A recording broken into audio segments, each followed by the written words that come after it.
Hello YouTube, my name's Marie and today we're going to discuss the 2017 slice of life romance K-drama Because This Is My First Life.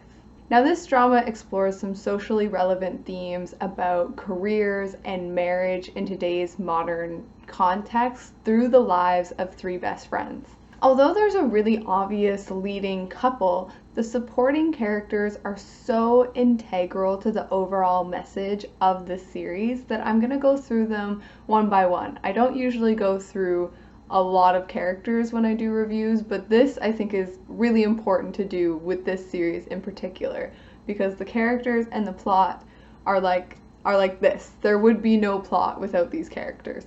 The leads end up signing this 2-year marriage tenant contract as our female lead is very desperate for safe shelter, while our male lead, he really could use the monthly rent and a wife to appease his parents. It really is a mutually beneficial relationship that has nothing to do with love at first. This is a K-drama. They're both really quirky and unique characters that are not your typical leads, which I really enjoyed. I just loved watching how comfortable they are together. Like, their comfort level made me comfortable. It was really strange. It was like, it's just so easy, their interactions on screen, that it almost made me feel like peaceful.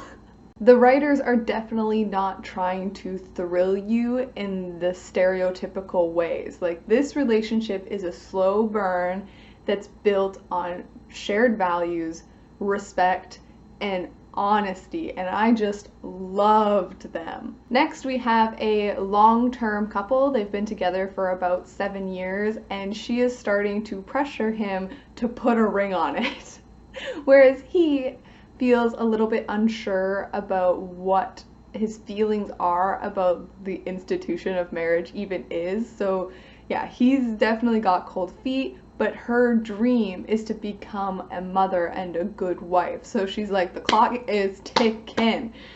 And this pairing, this side relationship, is definitely not as perfect as our leads. Like, they're not as compatible for one another, but I think that's the point. Because the leads, their relationship and their marriage is born out of convenience, whereas this side relationship, they're questioning whether or not a marriage of love is sustainable or like right.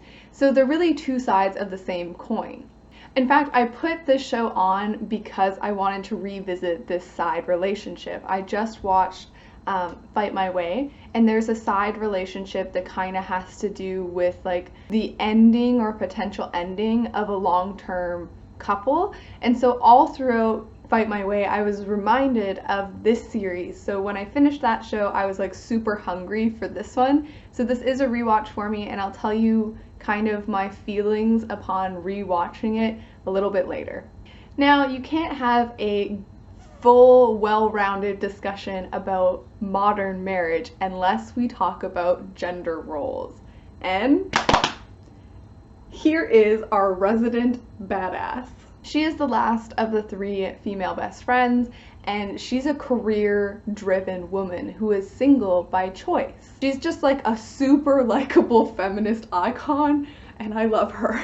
If you enjoyed Search WWW and all of those authoritative, powerful women that is in that show, you will like this character. The writers use her to like delve into some other issues, kind of like sexism and like sexual harassment and what it really means to be like a primary breadwinner, especially like if you're the woman.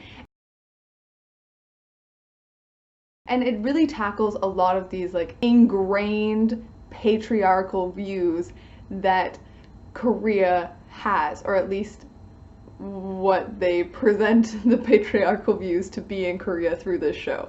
Also, her romantic subplot is just like super cute, but I'm gonna move on. Now, based on the like character plot synopsis that I just went through, you can tell that this show has so much that it's trying to say. And I think if you watch this and you're not listening, it would honestly be a shame. You can watch this and just look at the characters, which I honestly think would be hard, because the themes and the messages are just like perfectly interwoven with all of the interactions. Every episode has a purpose. So I don't know if you could really turn off your brain and not be receptive to the message, but if you were trying, you would still like the characters. I think they're just super lovable. I love their dynamics and interactions. The female friendship, like between the three ladies, is just so wonderful. So there is just so much here to love. But I do recognize that not everybody would love this show as much as I did, because the show really does have this really strong personality. Like, it is not trying to be anything else but what it is, and you're either gonna really, really like it, or you might find it a bit annoying, maybe? I'm not sure, because I really liked it. So, about the themes, because again, like, this show is all about themes. When I first watched Because This Is My First Life, I believe I gave it around like a 3.75 to maybe a 4 star. I don't remember exactly because I watched this before I started making YouTube videos, but I remember really loving the characters and really loving some aspects of the conversations that it was having and not getting other aspects of it.